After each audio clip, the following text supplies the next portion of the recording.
Hello, என்னோடய ஸ்டைலில் எப்படி கருணக்கிழங்கு ஃப்ரை பண்ணலான்னு பார்க்கலாமா? இந்த மாதிரி இருந்த என்கிட்ட ஃபுல்ஸாக இருந்தது, நான் ஆஃபாக எடுத்து இந்த மாதிரி கட் பண்ணியிருக்கேன். இதையும் ஆஃபாக கட் பண்ணணும். கட் பண்ண பிறகு வீடியோ இவ்வளோ பெருசாக இருக்கிறத இந்த சைஸுக்கு தான் நான் ஃப்ரை பண்ணுவேன்.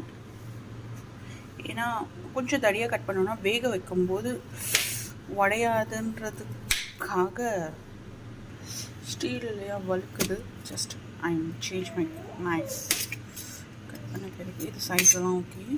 இது சைஸ் வந்து 2 and this one also. Yeah, 2 ஆகலை. ஸோ இந்த மாதிரி வாட்டரில்